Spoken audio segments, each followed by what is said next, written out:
ओम शांति। तो आज का बहुत सुंदर विषय है ब्रह्मा बाप समान बनने का पुरुषार्थ।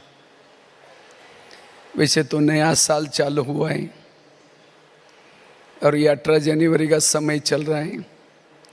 ये 18 जनवरी हमें ब्रह्मा बाबा की याद दिलाती है। हमें ब्रह्मा बाप समान बनना है, कर्मातीत बनना है, कर्मेंद्रिय जीत बनना है, फरिश्ता बनना है। तो ब्रह्मा बाबा ने नारायण बनने के लिए क्या पुरुषार्थ किया? अगर हम भी वो करेंगे तो बाबा के समान, जैसे बाबा सबके प्यारे थे, बाबा होपलेस में भी होप रखते थे। बाबा के अंदर ये विशेषता कैसी आई? बाबा ने आने के बाद ज्ञान में जैसे शिव बाबा की प्रवेशता हुई, बाबा ने विशेष 2 बातों का पुरुषार्थ किया। बाबा ने एक तो अशरीरी बनने का अभ्यास, आत्म अभिमानी बनने का अभ्यास, और दूसरा बाबा ने अपने इंद्रियों पर शासन करने का पुरुषार्थ। ये 2 पुरुषार्थ से बाबा नारायण बने, सबके प्रिय बने, सबके लिए उदाहरण मूर्त बने। अगर हम भी ये करेंगे, जिसको बाबा कहते हैं फॉलो फादर, हमें कोई नया प्लानिंग नहीं बनाना है। कई बार हम क्या करते हैं, सोचते हैं नया साल है, ये प्लानिंग बनाएंगे, ये करेंगे। कुछ समय के बाद वो सफल नहीं होते, क्योंकि अगर दुनिया के शास्त्र इकट्ठे करो, ग्रंथ इकट्ठे करो, कितना बड़ा पहाड़ बन जाएगा। लेकिन ये सब किसी लिए करते थे? विकार पर जीत प्राप्त करने के लिए, सुख और शांति के लिए। लेकिन विकार बढ़ते गए, आखिर शिव बाबा को आना पड़ा ब्रह्मा के तन में। और बाबा ने क्या किया? कहा कि बच्चे तुम आत्मा हो। इस एक आत्मा के पुरुषार्थ से ही हम विकार पर जीत प्राप्त कर सकेंगे, इससे हम सुखी बन सकेंगे। क्योंकि विकारों का मूल कारण है देह भान। जब हम देह भान में आते हैं, विकारों की जागृति होती है। विकारों का मुख्य है देह भान। देह भान आया, काम आता है, क्रोध आता है, सारे विकार आते हैं। जैसे दिखाते हैं रामायण में, राम रावण का एक सिर काटता है, वो सिर तो कट जाता है, दोबारा जुड़ जाता है, फिर काटता है, फिर जुड़ जाता है। विभीषण ने आकर के राम के कान में 2-3 बातें सुनाई। आप उसके नाभि में तीर लगाओ, रावण मर जाएगा। जब नाभि में तीर लगाया, रावण के सारे गले कट गए, मर गया। इसी तरह आज हम भी कभी काम का गला काटते हैं, कट तो जाता है, साल 2 साल 6 महीना 2-3 महीना, दोबारा जुड़ जाता है, फिर काटते हैं, दोबारा जुड़ जाता है। क्यों? हमने देह भान के नाभि में तीर नहीं लगाया। जब तक देह भान नहीं मिटाएंगे, तब तक इन विकारों पर जीत प्राप्त करना संभव नहीं है। इसलिए बाबा की रोज की मुरली में भी बातें आती है, बच्चे आत्मा समझो, बच्चे आत्म अभिमानी बनो। चाहे अव्यक्त मुरलियों में भी बाबा ड्रिल के रूप में बताते हैं, साकार मुरली में भी आत्मा के ऊपर ब्रह्मा बाबा ने जगह जगह पर लिखा, मैं आत्मा हूं, जयशोद आत्मा, ये आत्मा आत्मा आत्मा।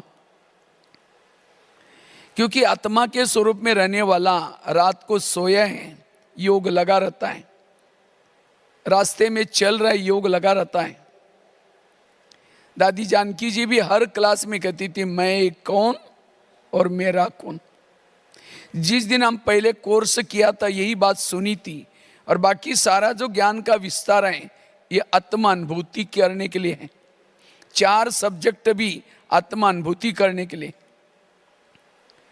इसलिए अगर मुझे बाप समान बनना है, ये पुरुषार्थ के ऊपर 20 नाखूनों का जोर लगा कर इसका पुरुषार्थ करना है।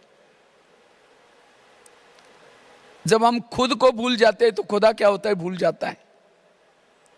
इसलिए आत्मा का पाठ पक्का करने से ब्रह्मा बाबा के समान बन सकेंगे।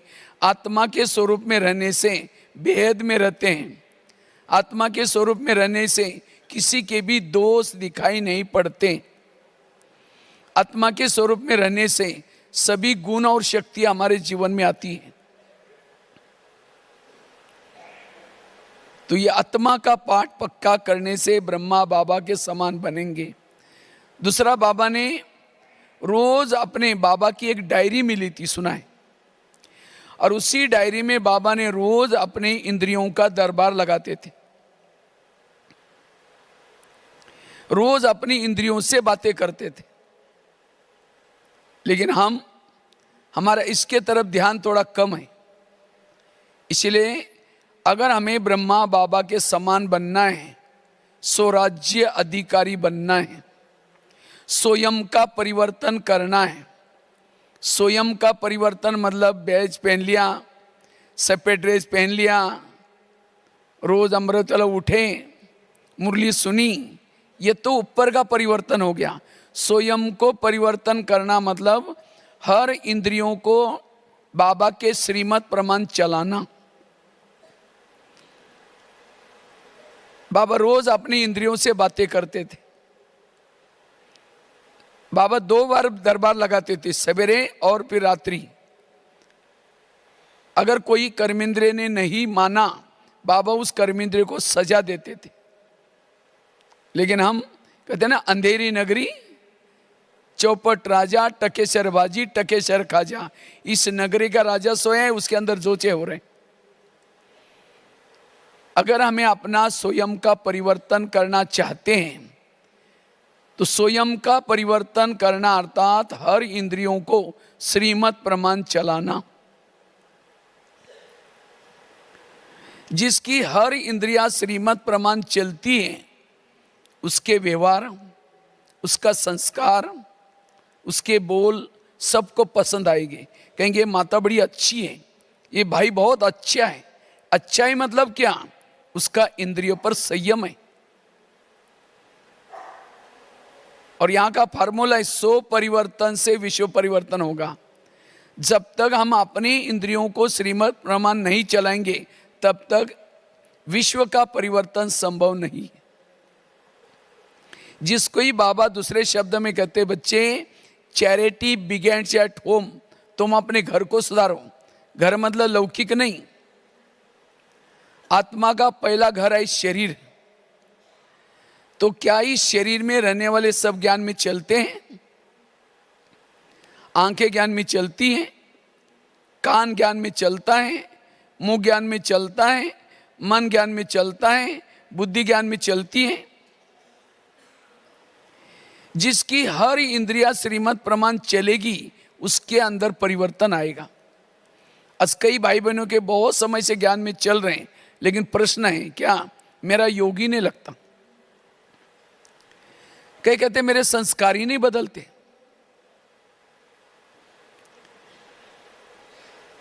कई कहते मुझे सहन ही नहीं होता है। इन सब का कारण है इंद्रियों की अधीनता। योग नहीं लगता मतलब क्या होता है? सारा दिन हमें कुछ गलत देखते हैं, गलत सुनते हैं। जब योग में बैठते वही दिखाई पड़ता है, वही सुनाई पड़ता है।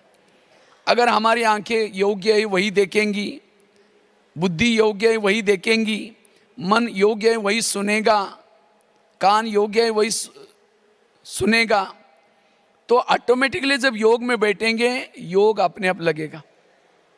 जो स्वराज्य अधिकारी है उसका योग लगेगा, उसके संस्कार बदल जाएंगे, उसके अंदर सहन शक्ति आएगी।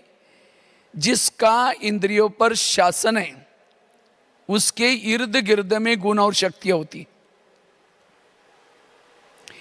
जो इंद्रियों के अधीन है उसके इर्द गिर्द में आसुरी अवगुण और आसुरी शक्तियाँ होती हैं, नफरत होती है, घृणा होती है, वैर होता है, विरोध होता है। क्यों? इंद्रियों की अधीनता। नौका पानी के ऊपर से जाएगी, पार कराएगी, नौका के अंदर पानी आएगा, डुबा देगी। जो इंद्रियों को चलाता है वो जीवन में पार हो जाता है, सफल बन जाता है। जिसको इंद्रियां ही चलाती हैं वो जीवन में डूब जाता है, असफल हो जाता है। इसलिए ब्रह्मा बाबा ने पहले अपने आप को शक्तिशाली बनाने के लिए अपनी इंद्रियों का सहयोग लिया। सारे शास्त्रों का सार, सारे गीता का सार, सारे भक्ति का सार, हे अर्जुन तुम अपनी घोड़ी के लगाम अपने हाथ में रखो। सारे मुरलियों का सार भी इंद्रियों जीत बनो। आज हमको आंखें हमको चला रहे, मन हमको चलाता है। सामने से कोई व्यक्ति आता है तुरंत मन में थॉट चलना शुरू हो जाते हैं, इन्होंने हमको बहुत बार धोखा दिया है, ये बड़ा खराब व्यक्ति है, इन्होंने हमारी चुगली की है। मन सोचता रहता है, आत्मा चुपचाप सुनता रहता है। तुरंत मन से बातें करो। हे मन, जिसको भगवान कहता है मीठे बच्चे, और तुम उसके लिए बेकार बोल रहे हैं, खबरदार अगर उस आत्मा के भाई के बारे में तुम ऐसे सोचा तो तुमने तो सोच करके हमारी आपस में दूरियां पैदा की, संबंध खराब किया। इसलिए हर इंद्रियों पर, जैसे आजकल के मम्मी पापा इतना बिजी हो जाते हैं, बच्चा कहाँ जाता है, सारा दिन क्या क्या देखता है, क्या क्या सुनता है, किसके संग में जाता है, उनको देखने का पूछने का टाइम ही नहीं होता। और जब बच्चा गलत काम करता हूँ कि आंखें खुल जाती है, बच्चे ने ऐसा गलत काम कैसे किया। अगर रोज वो बच्चे की चेकिंग की जाती, बेटा तुमने क्या क्या देखा, किसके साथ में आज घूमे थे, तो बच्चा गलत काम करता ही नहीं। इसी तरह आज हम इतना अपने आप को व्यस्त कर दिया, हमारी आंखें सारा दिन क्या देखती हैं, हमारा मन सारा दिन क्या क्या सोचता है, कानों ने आज क्या क्या सुना, मुख ने क्या क्या बोला, उसको देखने का पूछने का हमको टाइम ही नहीं है। और कई दिनों तक मन वेरा सोचता है, आंखें गलत देखती हैं, तब अचानक काम क्रोध के संस्कार आ जाते हैं। फिर हम सोचते हैं कि ये क्या हो गया, अचानक नहीं होता है। इसलिए रोज हमें अपना दरबार लगाना, और कोई कर्मेंद्रिया नहीं सुनती उसको सजा देना। कई कहते आप सतयुग आएगा कब, सतयुग कब आएगा। बाबा ने तो कहा था कि संगम युग केवल 100 साल का ही होता है। 88 साल तो पूरा हो गया, अब 89 भी चालू होने वाला है। कुछ दिखाई तो नहीं पड़ता, कृष्ण जन्म कब लेगा, कई ऐसा इंतजार करते हैं। लेकिन सतयुग का गायन क्या है, एक धर्म, एक राज्य, एक कुल, एक मर्यादा, एक ये। तो क्या हमने अपना सतयुग शरीर में बनाया? शरीर में एक आत्मा का ही शासन है, या कभी कभी माया का भी शासन चलता है? डबल राज्य तो नहीं होगा ना। एक धर्म धारणा है, एक सभी इंद्रियों में एक मत है। जब सतयुग अंदर नहीं बनाया, बाहर सतयुग कैसे आएगा? इसीलिए सतयुग पहले अंदर बनाना, अपने अंदर बनाना। इसलिए ब्रह्मा बाबा के समान अगर बनना है, हमें ब्रह्मा बाबा ने ये जो पुरुषार्थ किया था स्वराज्य अधिकारी का, ये पुरुषार्थ करने की आवश्यकता है। इसी से हम स्वयं को बदल सकेंगे, परिवर्तन कर सकेंगे। क्योंकि इस स्वयं को परिवर्तन करने से विश्व अपने आप बदल जाएगा। ये दुनिया का, यह सैंपल दुनिया है, शरीर। जैसे दुनिया में 3 लोग हैं, शरीर में भी 3 लोग हैं, आत्मलोग। दुनिया 5 तत्वों के है, शरीर भी 5 तत्वों का है। दुनिया में 70% पानी है, शरीर में भी 70% पानी है। दुनिया में 950 करोड़ लोग रहते हैं, शरीर में भी 950 करोड़ सेल्स है, जीवाणु है। और जिन्होंने इसके ऊपर राज्य किया, वो सभी प्रकृति के ऊपर राज्य कर सकता है, औरों का प्रिय बन सकता है। इसलिए स्वराज्य अधिकारी, आज की मुरली में भी बाबा ने कहा, ये पढ़ाई है ही राजाई बनने के लिए। राजाई के लिए है। तो राजाई कौन कौन बनेंगे, किसको किसको राजा बनना, हाथ खड़ा करो। सब महाराष्ट्र वाले बैठे ना, अच्छा सबको बनना है, बहुत अच्छा। लेकिन राजा कौन बन सकता है, जिन्होंने इंद्रियों पर शासन किया वो राजा बन सकता है। तो सभी ने हाथ खड़ा किया तो हम राजा बनने वाले हैं। तो क्या अपना अपना इंद्रियों पर शासन है, या मन को कहा ये मन तुम आधा घंटा परमधाम में जाना और मन कहीं मार्केट में चला जाता है, तो राजा कैसे बनेंगे। योग में बैठे हैं, आंखें बंद है, और मोबाइल में 11-12 बजे रात को भी देखेंगे तो उस समय बंद नहीं होती, टक टक करके देखती रहती है। इसका मतलब आंखें ज्ञान में नहीं चल रहे। इसलिए कभी कोर्स करो, किसका, इन इंद्रियों का कोर्स करो। इस ज्ञान में अकेले नहीं चलना, इस इंद्रियों का भी सहयोग लो। अकेले आत्मा ज्ञान में चलने से इस माया के युद्ध में विजयी नहीं बनेंगे। विजय का आधार इंद्रियों का सहयोग चाहिए। अगर इस माया के युद्ध में विजयी बनना है, हर इंद्रिया भी आपके सहयोगी चाहिए। कर्ण बहुत होशियार था महाभारत का, लेकिन कर्ण असफल क्यों बना, क्योंकि उसको अपने रथ ने धोखा दिया, रथ फंस गया। इसी तरह ज्ञान में बहुत होशियार हैं, लेकिन अगर इंद्रियां आपको धोखा देंगी आप असफल बन जाएंगे। इसीलिए जब कृष्ण जब रथ में आता है, बैठता है, पहले क्या करता है, घोड़ों से प्यार करता है, तब तपाता है घोड़ों को, क्योंकि विजय का आधार वो घोड़े भी थे। क्यों प्यार करता है, थपथपाता है, क्योंकि घोड़े अगर जाकर के दुर्योधन के सामने गिर जाएंगे तो क्या हो जाएगी, पराजय हो जाएगी। इसी तरह हमें भी अमृत वेला, जब रात को सो करके जब सवेरे अमृत वेला शरीर में प्रवेश करते हैं, अमृत वाला योग करते हैं, उसके बाद जब नहाते धोते हैं, अपने इंद्रियों से प्यार करो, घोड़ों से प्यार करो। हमारे घोड़े कौन से, कान। जब नहाते धोते कान से प्यार करो, हे मेरे कान, तुम मेरे इस राज्य के शान हो। आज तुम ऐसी कोई बातें ना सुनना जो मेरी पराजय हो जाए। हे आंखें, तुम भी कोई ऐसी चीजें ना देखना जो मेरी पराजय हो जाए। हे मुख, तुम भी कोई ऐसी बातें ना बोलना जो हमारे संबंध बिगड़ जाए, पराजय हो जाए। जब हर इंद्रियां आपकी सहयोगी बनेंगी तब आप विजय बनेंगे। नहीं तो आत्मा तो बहुत प्लानिंग बनाता है, आत्मा तो बहुत प्लानिंग बनाता है, इस वर्ष में ये करेंगे, इस वर्ष ये करेंगे, लेकिन इंद्रिया कहती है अच्छा हम कैसे करते देखते हूं। इसलिए इंद्रियों का सहयोग चाहिए। चैरिटी बिगेन्स एट होम, घर को सुधारना। हर इंद्रियों के अंदर विकारों के प्रति नफरत चाहिए। अगर इंद्रियों के अंदर विकारों के प्रति आकर्षण है, आप विजयी नहीं बनेंगे। जिसे भारत में अंग्रेज घुसे थे, कैसे घुसे थे, कहानियां तो पता है ना। भारत में नवाबों का शासन था, बंगाल का नवाब, बिहार का नवाब, सूरत का नवाब। अंग्रेज आए, नवाबों के साथ दोस्ती की और दिल्ली के पराठे किया, और भारत क्या हो गया, गुलाम हो गया।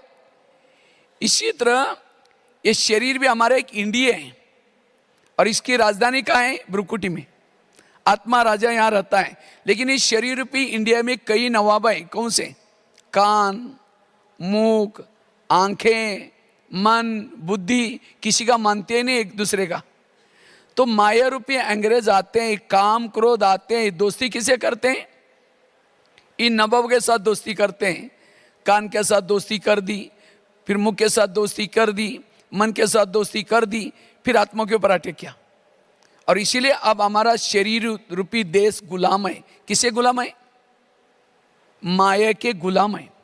हमारा पुरुषार्थ और कुछ नहीं, जो माया रूपी अंग्रेज घुसे हैं शरीर में, उनको भगाना। और जिन्होंने संगम युग में अंत तक माया रूपी अंग्रेज को नहीं भगाया, वो कोई भी जन्म में राजा नहीं बन सकता। कोई जन्म में राजा नहीं बन सकता। राजा बनने का आधार है स्वराज्य अधिकारी स्थिति। इसलिए ब्रह्मा बाबा ने रोज अपने इंद्रियों को सहयोगी बनाया, मन के साथ बात की, बुद्धि के साथ बात की, लेकिन हम ये पुरुषार्थ थोड़ा ध्यान नहीं देते और इसीलिए कभी कभी हम असफल बन जाते हैं, पराजय हो जाते हैं। भविष्य में राजाई का आधार क्या है? एक छोटा सा आईना आपको दिखाता हूं। उस आईने में आप देखना है कि हम क्या बनने वाले हैं। बाबा ने कभी भी कोई मुरली में यह नहीं कहा जिन्होंने मम्मा बाबा को देखा है वो राजा बनेंगे। बाबा ने यह भी नहीं बोला जो समर्पित है वो राजा बनेंगे। यह भी नहीं कहा कि जोन इंचार्ज है वो राजा बनेंगे, बहुत सालों से ज्ञान में चलते वो राजा बनेंगे। राजा बनने का आधार क्या रखा है? स्वराज्य अधिकारी सो विश्व राज्य अधिकारी। नहीं तो ये तो पार्सलिटी हो जाती। कोई गरीब माताएं अब वो कहां यहां करके रह सकती हैं। तो इसीलिए सबके लिए राजा बनने का चांस है। कोई माता हो चाहे अभी अभी ज्ञान में आए हो, केवल आपको करना क्या है? अपने इंद्रियों पर शासन करना है। और इंद्रियों पर शासन करने के लिए रोज उनसे बातें करनी है। स्वराज्य अधिकारी बनना है।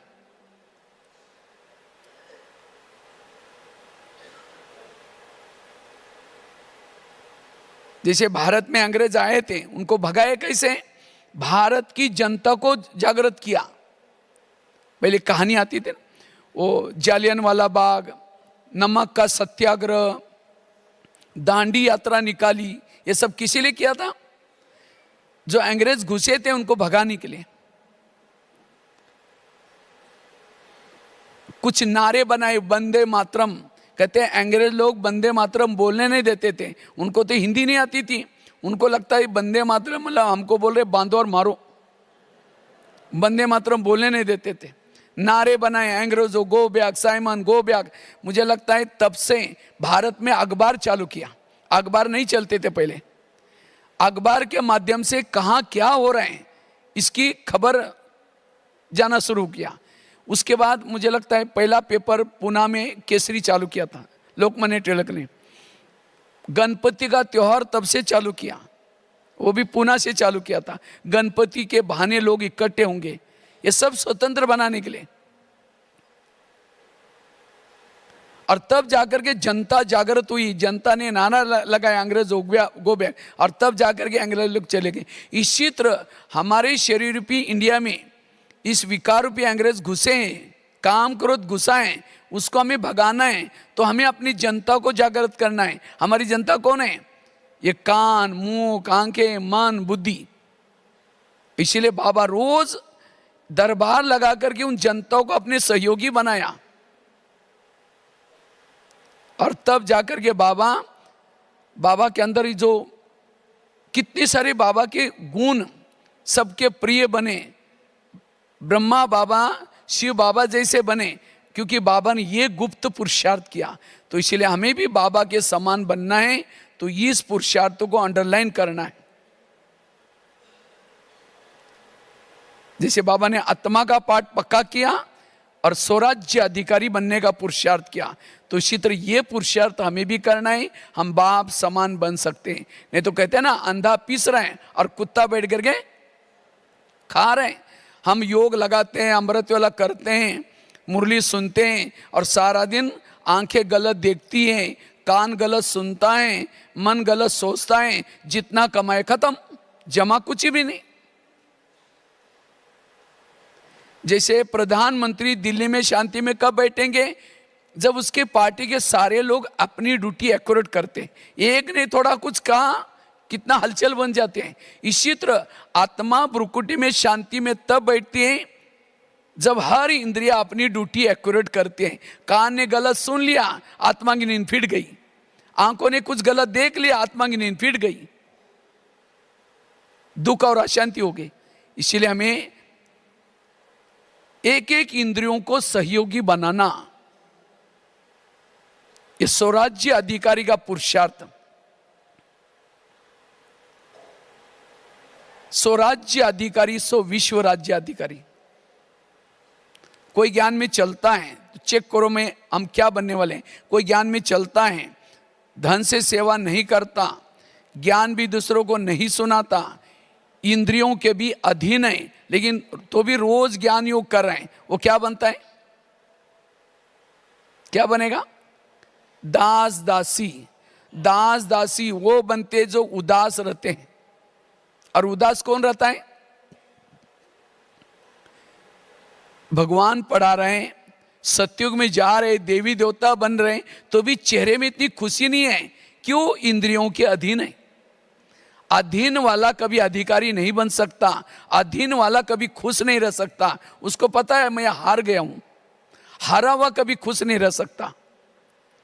जो किसी का श्रृंगार नहीं करते ज्ञान योग से, वो भविष्य में श्रृंगार करने वाली बनेंगी। श्रृंगार कौन कराती है? दासियां क्या कराती हैं? श्रृंगार। और सतयुग में जब शादी होती है तो शादी में क्या दहेज में देते हैं? दासियां 500-400 दासियां दहेज में देती है। और वो दासियां क्या करते हैं? श्रृंगार। क्योंकि संगम युग में हमने श्रृंगार नहीं किया था। बाबा का कितना भी परसों भी मुरली में था, सूखे बादल नहीं बनो, बरसने वाले बादल बनो, सेवा करो। कितनी बाबा उमंग देता है। ये केवल महारथियों को नहीं, लेकिन आप सब के लिए। तो इसलिए अगर राजा बनना है, श्रृंगार करना है। कोई ज्ञान में चलता है, धन से सेवा करता है, ज्ञान भी दूसरों को सुनाता है, लेकिन वो इंद्रियों के अधीन है, वो क्या बनता है? साहूकार बनता है। साहूकार क्यों बना? क्योंकि धन से सेवा की, ज्ञान दूसरों को सुनाया, अनेक गुना होकर मिला, इसलिए साहूकार बना। कोई ज्ञान में चलता है, धन से सेवा नहीं करता, ज्ञान भी दूसरों को नहीं सुनाता, लेकिन इतना गुप्त पुरुषार्थ कर रहे हैं, इंद्रियों पर शासन है उसका, तो वो क्या बनेगा? क्या बनेगा? राजा। लेकिन कैसा राजा? कंगाल राजा। कंगाल शब्द नहीं होगा, लेकिन है राजा, लेकिन उसके पास कुछ भी नहीं है। नाम का राजा, काम का राजा नहीं है। और कोई ज्ञान में चलता है, धन से सेवा करता है, ज्ञान दूसरों को सुनाता है, इंद्रियों पर शासन है, वो है संपन्न राजा। तो चेक करो आपकी खुद की गाड़ी कौन से ट्रैक पर चल रहे। आप दास दासी के लाइन में हो, दासी के लाइन में हो, साहूकार के लाइन में हो, कंगाल राजे के लाइन में हो, या संपन्न राजा, अभी भी ट्रैक को बदल सकते हैं, अभी भी चांस है। इसलिए राजा बनने का पुरुषार्थ है। यहां बाबा पढ़ाई राजा बनाने के लिए पढ़ाता है, दास दासियों को नहीं। वो ऑटोमेटिकली जो नहीं करते अपने आप दासिया साहूकार, वो अपने आप चढ़ जाते हैं। लेकिन हमें लक्ष्य रखना है, और राजा बनने का आधार है ये स्वराज्य अधिकारी की स्थिति। स्वराज्य अधिकारी बनना, और ये ब्रह्मा बाबा के समान अगर हमें बनना है, ये जैसे बाबा ने पुरुषार्थ किया, हमें भी यही पुरुषार्थ करना है। इससे हम विकार जित बन सकेंगे। जैसे पहले जमाने में राजा एक किले में रहते थे, और किले के कई दरवाजे रहते थे। कोई भी अंदर आता था, उसकी चेकिंग होती थी, कहाँ जा रहे हैं, क्यों जा रहे हैं, किस लिए जा रहे हैं, चेकिंग होती थी। इसी तरह शरीर में हमारा एक फोर्ट है, किला है, और उस किले के कई दरवाजे हैं, कान, आंखें, मुख, मन, बुद्धि। लेकिन इस दरवाजे में कोई भी रोकने टोकने वाला नहीं है। इसलिए आत्मा की हालत गंभीर है। योग्य है वही सुनना, योग्य है वही बोलना, योग्य है वही सोचना, यह है स्वराज्य अधिकारी स्थिति। और संगम युग का जो स्वराज्य अधिकारी है वो सुखी है, वो निर्विघ्न है। अगर आपके जीवन में कोई विघ्न है, विघन कहीं बाहर से नहीं आता। विघन 4 प्रकार के होते हैं। एक होता है जिन लोगों के बीच में रहते हैं उन लोगों के तरफ से आने वाले विघन, वो आपको तंग करेंगे, परेशान करेंगे, चुगली लगाएंगे, इधर की बातें उधर करेंगे, आपको संकल्प चलाने के निमित्त बनेंगे, वो भी एक विघन है। दूसरा विघन है पुराने संस्कारों के तरफ से विघन। कभी कभी लोग हमको कुछ नहीं बोलते लेकिन हमारे खुद के संस्कार जागृत हो जाते, इसे इंद्रियों के अधीन हो जाते हैं, समय वेस्ट हो जाता है। तीसरा विघन है प्रकृति का विघन, कभी गर्मी बढ़ेगी, सर्दी बढ़ेगी, कोई बीमारी आएगी। चौथा विघन है इंद्रियों के तरफ से आने वाला विघन। और इन चारों में से सबसे खतरनाक है इंद्रियों का विघन। अगर लोग आपको कितना भी तंग करते हैं, कुछ भी बोलते हैं, लेकिन आपकी इंद्रियां अंदर उसको लेते ही नहीं, तो भी आप निर्विघ्न रह सकते हैं। विकारों के कितने भी संकल्प विकल्प चलें, लेकिन इंद्रियां उसको सहयोग नहीं देंगी तो भी निर्विघ्न बन सकेंगी। प्रकृति कितना भी आपको सर्दी गर्मी होगी, लेकिन अगर इंद्रियां उसको फील नहीं करेगी तब भी निर्विघ्न रह सकते हैं। लेकिन अगर जो इंद्रियां जो आपकी रक्षा करने वाले, रक्षक ही कोई भक्षक बन जाए, जैसे समझो पाकिस्तान के बॉर्डर पर कोई रहने वाला सैनिक है और कोई आतंकवादी आता है, कहते हैं 500 की नोटा की बोरा लो लेकिन मुझे अंदर जाने दो। वो सोचेगा अरे इतना बोरा, कितनी भी नौकरी करोगे तो भी नहीं मिलेगा। वो बोरा लेकर के उसको भेजेगा, कितने लोगों को मारेगा वो। इसीलिए वो सैनिक को नोट प्रेमी नहीं, देश प्रेमी बनने की जरूरत है। इसी तरह आज हमारे आत्मा की रक्षा करने वाले, आत्मा की रक्षा करने वाले कौन है? कान, मुख। लेकिन आज ये रक्षक ही कभी भक्षक बन जाते हैं। कान के द्वारा गलत बातें आ जाते हैं, मुख के द्वारा गलत बातें आते हैं, और इसीलिए आज विघन आते हैं। इसलिए हमें स्वराज्य अधिकारी बनना, रोज इंद्रियों का दरबार लगाना, और जो इंद्रियां धोखा देती हैं उनको सजा देना, सावधान करना। तो हम अपना दरबार रोज कैसे लगाएं? जैसे रोज अमृत वेला उठने के बाद बाबा, शिव बाबा हमें कौन मिलाए? शिव बाबा में दोस्त के रूप में मिला हुआ है। वो देखता है कि मेरा दोस्त इतना अच्छा था और इसके साथ ऐसा हुआ। वो कहता है कोई बात नहीं, मैं तुम्हारी राजाई तुमको वापस दूंगा, लेकिन तुम मेरे पास आना अमृत वेला, मैं तुम्हें ताकत दूंगा और साथ में उस दुश्मन के ऊपर जीत प्राप्त करने के लिए युक्तियां भी सुनाऊंगा। तुम अमृत वेला आओ मेरे पास। तो अमृत वेला में बाबा के पास जाना है, दोस्त के पास जाना है और उससे पावर लेना है, शक्तियां लेनी है। और जब शरीर में आते हैं, ये शरीर हमारा एक राजा ही है, ऑफिस है, देश है, उसके अंदर प्रवेश करो और उसके बाद सभी इंद्रियों से पहले गुड मॉर्निंग बोलो और उसके बाद इंद्रियों से बातें करो। कैसे बातें करो? सबसे पहले बात करो कान से। हे मेरे कान, तुम मेरे इस राज्य के शान हो। अगर तुम ना होते मैं ईश्वरीय महावाक्य कैसे सुनता? इसलिए हे कान, तुम्हारा बहुत बहुत धन्यवाद और मेरा तुम्हारे पर विश्वास है, इसीलिए मैंने तुमको बॉर्डर पर रखा है। कान का है, बॉर्डर पर है, लेकिन मैंने तुमको विश्वास के साथ रखा है, बॉर्डर पर रखा है। तुम मेरा खाते हो, मेरे राज्य में रहते हो, लेकिन आजकल तुम मुझे धोखा दे रहे। मुझे तो पता नहीं था। आज अमृत वेला मैं अपने दोस्त के पास गया था, शिव बाबा के पास गया था। शिव बाबा ने तुम्हारे लिए कुछ इशारा दिया है और शिव बाबा मेरा हितैषी है, वो ऐसा वैसा इशारा नहीं देगा। हे कान, तुम मेरा खाते हो, क्योंकि आत्मा, कान जिंदा क्यों है? आत्मा ने कमाया हुआ खून सप्लाई होता है कान को, वो खाता है आत्मा का, और धोखा किसको दे रहे हैं? आत्मा को। इसीलिए हे कान, आज तक जो हुआ कोई बात नहीं, लेकिन आज रात को सोने से पहले मैं फिर चेकिंग करूंगा, दरबार लगाऊंगा। अगर उस दरबार में तुमने कुछ गलत सुना है, विरत सुना है, श्रीमत के अलावा कुछ सुना है, मैं तुमको सजा दूंगा। और ये भी नहीं समझना मुझे कुछ पता ही नहीं चलता। आजकल इस शरीर रूपी किले के चारों तरफ से मैंने शीशी कैमरे लगाए। आजकल जमाना है ना, तो हमारा शीशी कैमरा कौन सा? थर्ड आई, तीसरा नेत्र एक्टिव है, रॉन्ग क्या है, राइट क्या है, श्रीमत क्या है, सब पता है हमको। अगर तुमने कुछ गलत सुना मैं तुमको सजा दूंगा। आगे चलो, मुख के पास, हे मुख तुम भी मेरे इस राज्य के शान हो। अगर तुम ना होते मैं ईश्वरीय महावाक्य दूसरों को सुना करके दुआएं कैसे लेता।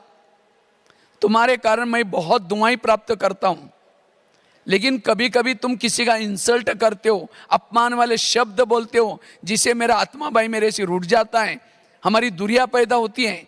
क्या मैंने तुमको दरबार में इसीलिए रखा है? अगर तुमने कुछ व्यर्थ बोला, किसी का अपमान किया सारा दिन में, मैं तुमको रात को सोने के पहले दरबार लगाऊंगा, उसके अंदर सजा दूंगा।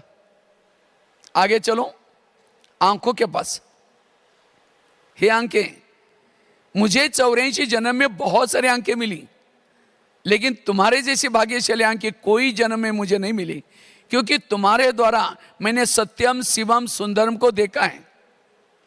बाबा मिलन में देखा ना, काफी पुराने भाई बहने भी हैं। ये बाबा को देखना साकार में ये बहुत बड़ा भाग्य है। जिसको दुनिया की आंखें तरस रहे, युगों से तरस रहे, साक्षात्कार करने के लिए तरस रहे, और तुमने उस प्रभु को साक्षात देखा हुआ है, घंटों तक देखा हुआ है, और एक बार दो बार नहीं 10 बार देखा हुआ है, खाते हुए देखा हुआ है, चलते हुए देखा हुआ है, बोलते हुए देखा हुआ है। तो क्या उस प्रभु को देखने के बाद तुम्हारा पेट नहीं भरा? तुम इस संसार की गंदी बातें, व्यर्थ बातें क्यों देखते हो? अगर तुम सारा दिन कुछ गलत देखेगा मैं तुमको सजा दूंगा। आगे चलो, पांव के पास, हे पांव तुम भी मेरे इस राज्य के शान हो। अगर तुम ना होते मैं सेवा करने के लिए कैसे जाता? सेवा की हाथ से कर्मना सेवा, लेकिन आदि दुआ तुमको मिल जाती है, पांव को मिल जाते हैं। मुख ने भाषण किया, आदि दुआ किसको मिली? पांव को। क्यों? पांव क्या करता है? घुटने के ऊपर पूरा बॉडी को उठा के लेके आता है। इसीलिए कोई भी व्यक्ति जब घर में आता है उसके पहले चरण छूते हैं। चरण में कोई आत्मा नहीं है। चरण क्यों छुआ? क्योंकि आत्मा को पूरा बॉडी को लाने वाले निमित्त कौन है? चरण। लेकिन कभी कभी हे चरण, तुम किसी का परचिंतन करने के लिए भी सबको लेके जाते हो। परचिंतन किया मुख ने, आधा पाप किसके ऊपर चढ़ा? पांव क्या ऊपर। परचिंतन सुना कान ने, आधा पाप किसके ऊपर चढ़ा? अगर पांव कहता नहीं नहीं मैं राजा के लिए ईमानदार हूं, मैंने आ जाऊंगा, तुमको जाना तो जाओ, तो कान मुख कहेगा तुम नहीं जाएगा तो मेरा काम रुकेगा, मैं जा रहा हूं, अकेले निकल के जाएगा? परचिंतन सुनने के लिए आंखें जाएगी? सभी इंद्रियां आत्मा के विपरीत होती हैं, और तब जाकर के आत्मा धोखा खाता है। इसको कहते हैं रिगार्ड, आत्मा के प्रति रिगार्ड। कई भाई बहन कहते हैं मेरा कोई रिगार्ड नहीं रखता।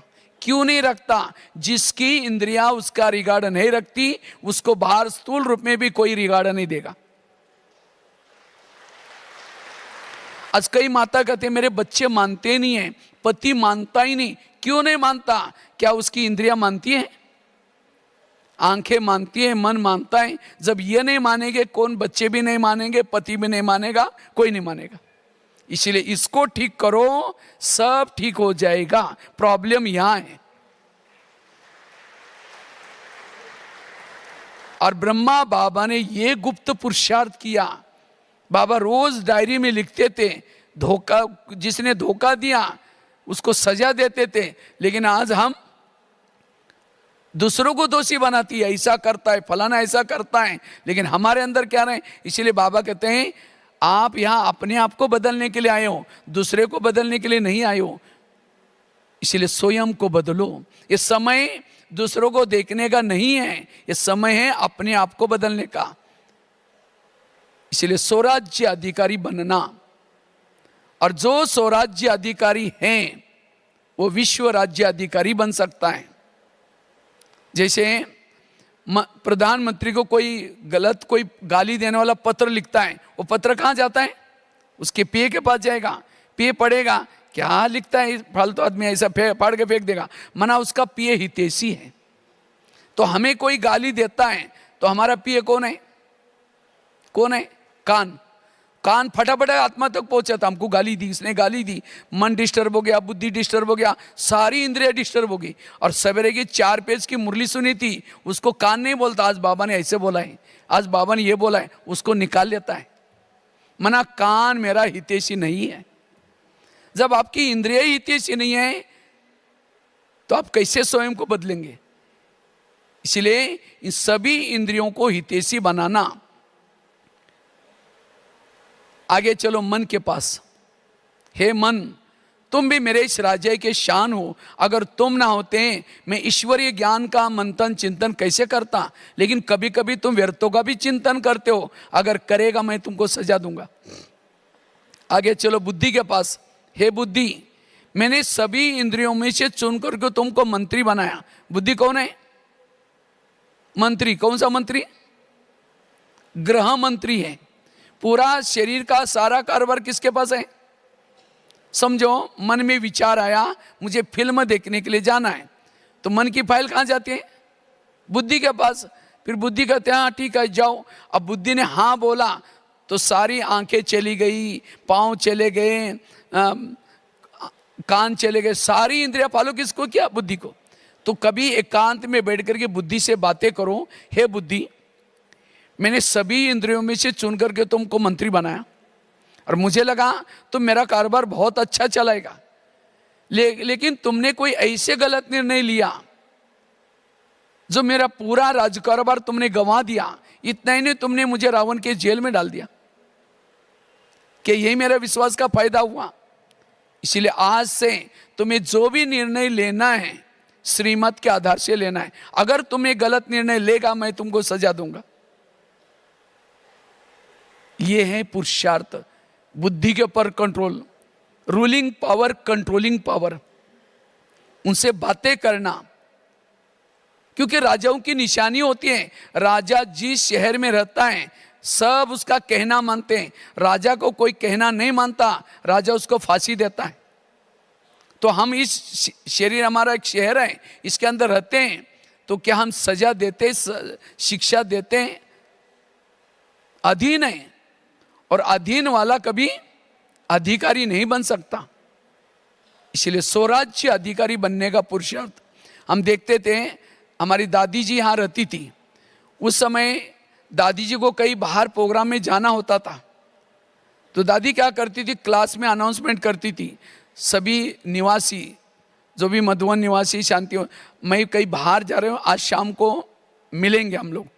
तो दादी सबसे मिलती थी और सभी एक एक डिपार्टमेंट की महिमा करती थी। देखो ये किचन वाले कितना मेहनत करते हैं, देखो ये सिक्योरिटी वाले कितना मेहनत करते हैं, कितना एक एक की मेहनत का महिमा करती थी, सबको प्यार करती थी, टोली खिलाती थी और कहती थी आप इस यज्ञ के ईंटें हो। तो सभी को उमंग आता था। दादी जब भी जाती थी सब उमंग से सेवा करते थे। यह है राजा की निशानी। अगर इतना मेहनत करके कोई ये नहीं करे तो लगेगा ये क्या हम मेहनत कर रहे हैं। इसी तरह आज हम जिस शरीर में रहते हैं, आज हमारी आंखें कितनी मेहनत कर रहे हैं, आज हमारा हार्ट कितना मेहनत कर रहे हैं। अगर वो 10 मिनट के लिए रेस्ट कर लें तो आपका सत्य ना राम नाम सत्य हो जाएगा। कितना दिन रात आपके लिए कितना मेहनत कर रहे हैं, कान कितना मेहनत कर रहे हैं, मन कितना मेहनत कर रहे हैं, लेकिन कभी हम इनसे प्यार किया, कभी बात किया, पुचकारा, कभी प्यार किया है? तो इसीलिए इंद्रिया कहते हैं अरे हम इतना मेहनत कर रहे हैं, ये राजा कभी पूछता ही नहीं। इसीलिए वो माया से मिला हुआ है। इसलिए इनसे प्यार करो, इनसे बातें करो। आज यहां से हम किसी औरों को बातें करते घंटों तक, लेकिन कभी इंद्रियों से बात। इसलिए जब तक ये इंद्रिय आपके सहयोगी नहीं बनेंगे तब तक आप इस माया के युद्ध में विजयी नहीं बन सकेंगे। इसलिए एक एक इंद्रियों पर हमारा अनुशासन चाहिए। स्वराज्य अधिकारी का पुरुषार्थ चाहिए। राजाओं की निशानी होती है। राजा वो होता है जो दानी होता है। राजा के घर से कोई भी खाली तो हम इतना दान करते हैं। बाजू में कोई घंटी बजा करके कहते हैं देवी आओ मुझे दर्शन दो, देवी एक शब्द भी नहीं सुनाया, कंजूस है। बस में कहीं जा रहे हैं या ट्रेन में कहीं जा रहे हैं, यहां से अपने स्थान तक, बाजू में कोई बैठा, एक शब्द भी नहीं सुनाया उसको, कंजूस है। मनसा से दो, वाचा से दो, संकल्प से दो। जो देता है उसको कहेंगे देवता। तो देने के संस्कार हमारे अंदर चाहिए, और जो चीज वो देगा वही चीज हमको मिलेगी। कहीं को क्या लगता है हम ब्रह्मा कुमारी में आएंगे हमको सब मिलने वाला है, लेकिन ये हमारी गलत फहमी है। यहां संगम में जो करेंगे वही चीज मिलेगी। अभी जो आपको पालना मिल रहे हैं, ये 63 जन्म में जो भक्ति की थी उसका फल हमें ज्ञान मिल रहा है। लेकिन ज्ञान में चलने के बाद अगर कुछ करेंगे नहीं तो मिलेगा कुछ भी नहीं। इसीलिए हमें कभी अपना चित्र बनाओ, हम भविष्य में क्या बनना चाहते हैं। अगर मुझे हेल्थ अच्छी रखनी है, मुझे शरीर के तन के द्वारा सेवा करनी है। अगर मुझे धन भरपूर चाहिए तो मुझे धन से कितना दिया वो मत होगा नहीं, लेकिन जो दिया वो प्यार से, जो चीज देंगे वो मिलेगी। तीसरी राजा की निशानी है। राजा क्या करता है? शिकार करता है। राजा शिकार किसके करता है? किसके करता है? राजा शिकार करता है शेर की। ऐसा नहीं कि कोई चूहा मार करके सबको दिखाता है मैं चूहा मार के आया, लोग तो हंसेंगे, यार तुम तो राजा है, चूहा मार के आए, कौन सी बहादुरी की। इसी तरह अगर हम राजा बनना है, हमें भी शिकार करने का शौक चाहिए। पहले कहानी आती थी, एक राजा था, उसको आखेट भी बोलते हैं, वो आखेट करने के लिए गया था। तो संगम युग की राजाओं की एक कहानी है। तो हमें भी शिकार करना है, अर्थात किसी को बाबा का बच्चा बनाना, क्योंकि हमारा शेयर होल्डर भी कोई चाहिए। आज दादियों की स्थिति इतनी पावरफुल क्यों थी? क्योंकि दादियों ने कई शेयर होल्डर बनाए थे। अभी भी वो गए हैं तो भी हम बाबा बाबा बोलते हैं, आधार हिस्सा उनके खाते में जमा होता है।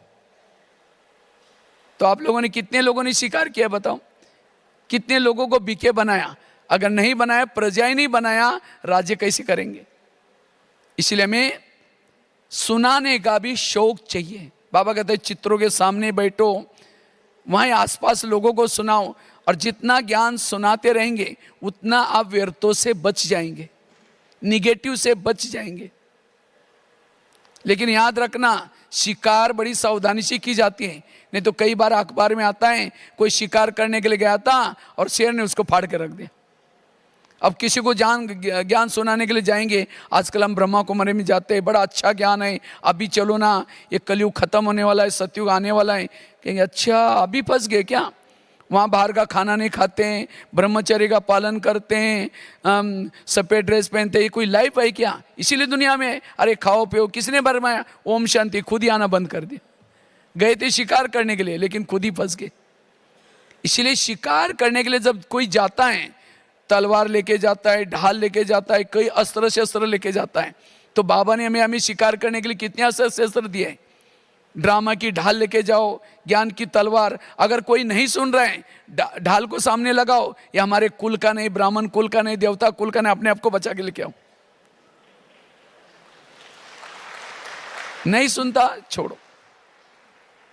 इसलिए अच्छा कोई नहीं सुनता कोई बात नहीं, कई कहते हम सुनते ही नहीं। अगर नहीं सुनता, वो ज्ञान आपके खुद के धारणा में नहीं है। अगर आपके अंदर धारणा में है जरूर सुनेंगे। पंडित नहीं बनो, आचार्य बनो, खुद धारण करके वो सुनाओ, सुनेंगे। अच्छा नहीं सुनता, उसको सेंटर पर लेके आओ, वो शेर को मीठा मीठा बोल करके जाली में तो फंसाओ। हर शहरों में जालियां बना कर रखी है शेरों को पकड़ने के लिए। आपने वहां तक ला के बहनों के हवाले कर दो, मारने का काम बहनें कर देंगे। तो इससे हमको बहुत खुशी होती है। अगर किसी को बीके बनाया, वारिस बनाया, खुशी हो जाएगी, स्थिति अच्छी रहेगी। इसलिए हमें राजा बनने के लिए क्या करना है? शिकार करनी है। महीने में एक को बीके जरूर बनाओ, तो साल के कितने हो जाएंगे? 12 बीके हो जाएंगे। कितनी खुशी हो जाएगी। राजा बनने का आधार है, फलों का राजा किसको बोलते हैं? आम को बोलते हैं। वैसा तो बोलना चाहिए नारियल को फलों का राजा, लेकिन आम को बोला क्यों? क्योंकि आम के साथ सबका प्यार ज्यादा होता है। क्या निशान है? आम का सीजन जब आता है मुंह में लेके चूसेंगे, वो निकालते रहेंगे, मुंह में डालते रहेंगे, नहीं चूसते रहेंगे, वो खत्म भी हो तो भी गुटली को छोड़ेंगे नहीं। ये आम से प्यार कर रहे हैं। अब सूखा नारियल लेकर चूसो, 32 दांत है वो भी टूटेगा, मिलेगा कुछ नहीं। तो राजा बनने के लिए प्यारे बनो। अगर आप सामने से आ रहे हैं, आपको देख करके कोई रास्ता काटता है, चेहरा देखना पसंद नहीं करते हैं, आप राजा नहीं बन सकेंगे। अब देखो, दादियाँ जब यहाँ से हॉल से जब जाती हैं, सब लोग देखने के लिए कितना लाइन लगा करके खड़े रहते हैं। क्यों? उन्होंने अपने इंद्रियों पर शासन किया है, स्वराज्य अधिकारी हैं, इसीलिए उनको देखने के लिए। तो इसी तरह हमें भी कोई देख करके कोई रास्ता काटता है, पसंद नहीं, मतलब मेरे मुख में कंट्रोलिंग पावर नहीं है, मेरे वृत्ति में कुछ निगेटिव है, इसलिए मैं सबके प्यारे बनना है। जो सबका प्यारा है वो राजा है। और फलों का राजा आम को क्यों बोलते हैं? आम ऊपर से नरम होता है और अंदर से गुठली सख्त होती है। और नारियल कैसा होता है? ऊपर से सख्त होता है और अंदर से नरम होता है। जो ऊपर से नम्रचित है, निर्माण है, वो राजा है। अभी था ना, निर्माण बनो, निर्मल वाणी, निर्माण, और तब निर्माण कर सकेंगे, तब निर्माण में भी जा सकेंगे। इसलिए हमें नम्रता का संस्कार चाहिए। जो नम्रचित है वो राजा है। अभिमान वाला कभी राजा? आम है अभिमान का प्रतीक, आम है नम्रता का प्रतीक, और नारियल है अभिमान का प्रतीक। जब नारियल को फल लगता है और ऊंचाई पर जाता है, और नारियल को जब फल लगता है तो कहाँ जाता है? ऊंचाई पर जाता है। और आम को फल लगता है तो झुकता है। जिसको ज्ञान में चलने के बाद कुछ विशेषता, कला आई, जो झुक करके रहता है, निर्माण रहता है, वो है राजा। जो अभिमान में चलता है वो राजा कभी नहीं बन सकता। और फलों का राजा आम को क्यों बोलते हैं? क्योंकि जब कोई व्यक्ति थक जाता है, परेशान हो जाता है, कौन से पेड़ के नीचे जाकर सोता है?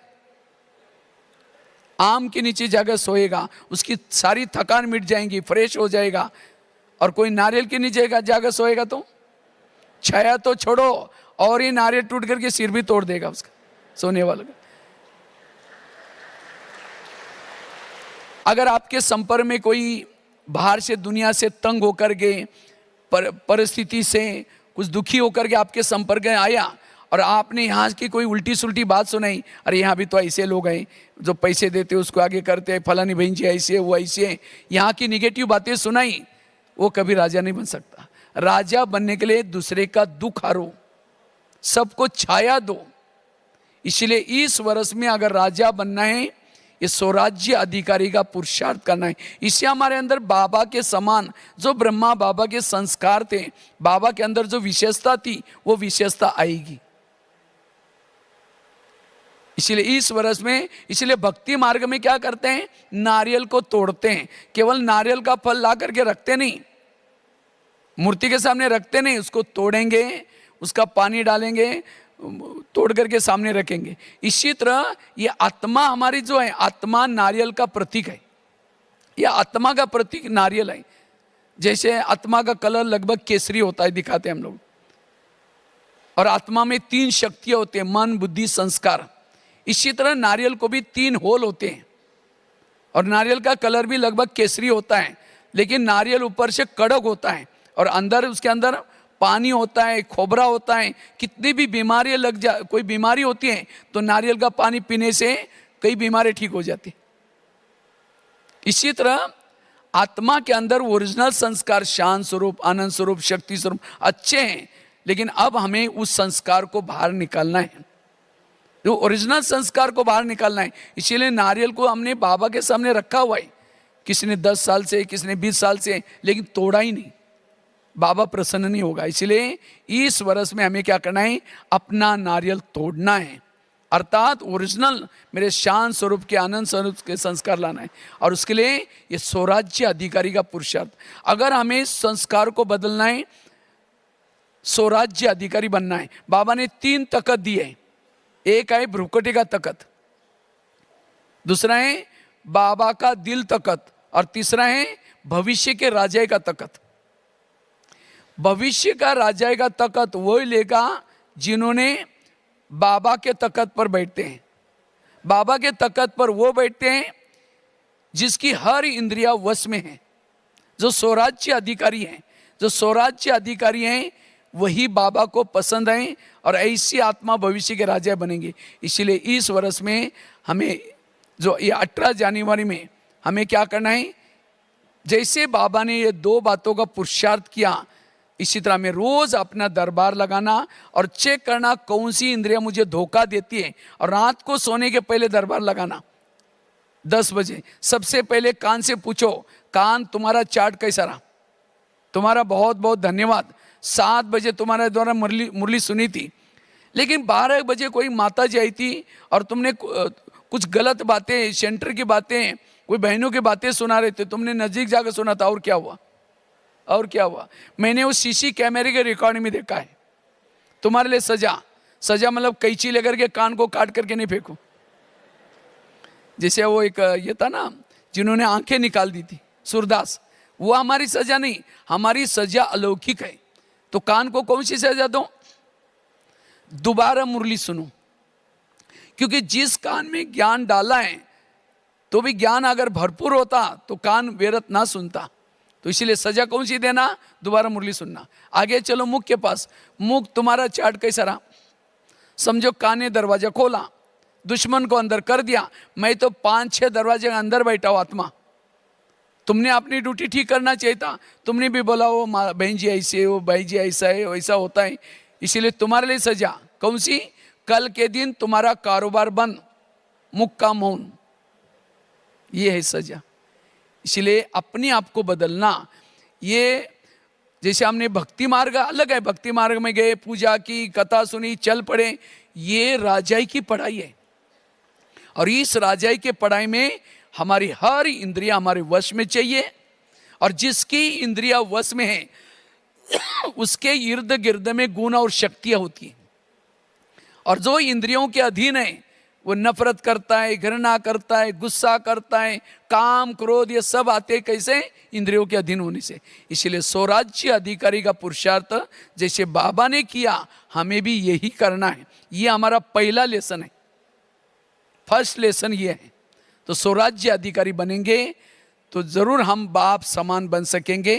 यही पुरुषार्थ का लक्ष्य लेके जाना। ओम शांति।